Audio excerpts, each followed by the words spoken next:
कि आप ही यमराज हैं, आप ही धर्मराज हैं, आप चित्रगुप्त जी हैं, उनको हम नमस्कार करते हैं।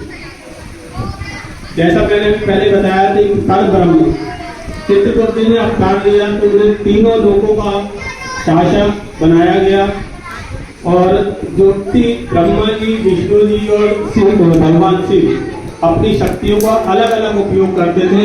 उन तीनों की शक्तियों का उपयोग भगवान चित्रगुप्त जी अब करते हैं कलयुग में, द्वापर युग में।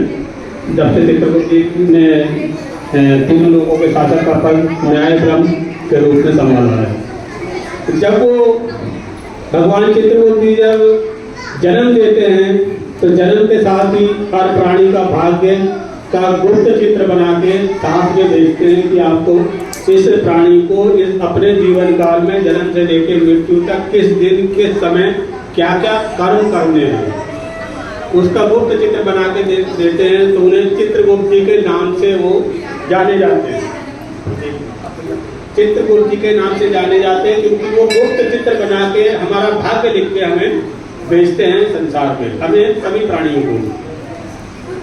जब वो आयु पूरी होने के बाद एक पल भी आदमी या कोई मनुष्य या कोई प्राणी इस पृथ्वी लोक पर नहीं रह सकता, मगर कुछ जो प्राचीन काल में मिलते हैं जिन्होंने मृत्यु को जीत लिया था, रावण जैसे थे, बीज पितामह जैसे थे और बहुत सारे ऋषि मुनि थे, परंतु जब वो वरदान उनको भी इस संसार को छोड़ना ही पड़ेगा। तो जब वो प्राण हरने का महाकाल का कार्य, शिव जी का कार्य करते हैं तो उन्हें यमराज के नाम से भी लोगों ने माना कि भाई ये तो प्राण छोड़ेंगे नहीं।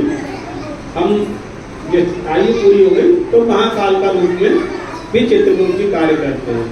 और धर्मराज के रूप में जब वो न्याय के सिंहासन पर बैठते हैं, पूरे हमारे जीवन का न्याय करते हैं कि हमें आज जैसे गुप्त चित्र बना के भेजा कि आज हमें यहाँ पे मंदिर में भाग लेना है पूजा में, मगर हम एक मनुष्य ऐसा प्राणी है जो अपना विवेक का इस्तेमाल करता है कि जाऊं कि नहीं जाऊं। दिल ने कहा, दिल की आवाज़ भगवान की आवाज़ है, हृदय की आवाज़ भगवान की, कि भाई चलो उठ के नहा धो के पूजा करते हैं, मंदिर में जाते हैं।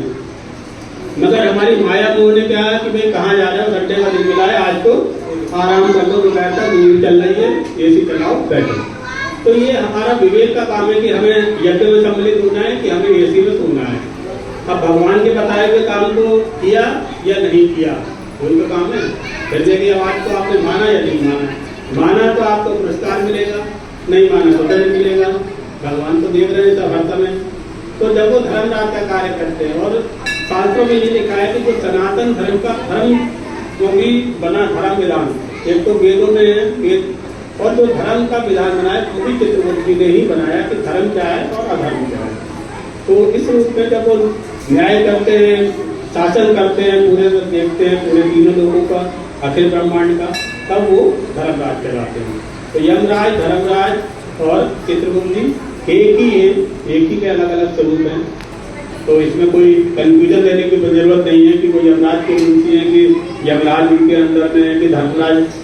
पता नहीं क्यों जो धर्मराज को बताते हैं कि धर्मराज कौन है।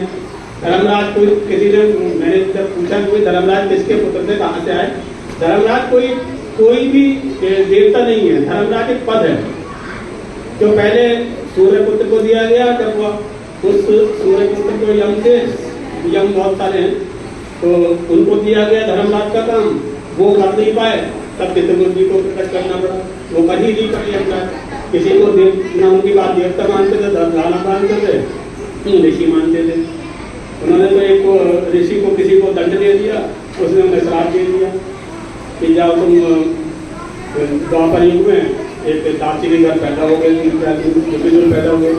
तो जब जो धर्मराज है, जो ईश्वर का अवतार है, उस पर तो किसी के उसका असर ही नहीं होता है। कितने ही कहते रहे, गिड़गिड़ाते रहो, जो धर्म का काम है वही करेगा, उन पर किसी का कोई असर नहीं होता। तो ये धर्मराज, यमराज और चित्रगुप्त जी एक ही ईश्वर के जो चित्रगुप्त जी हैं उनका ही अलग अलग नाम है।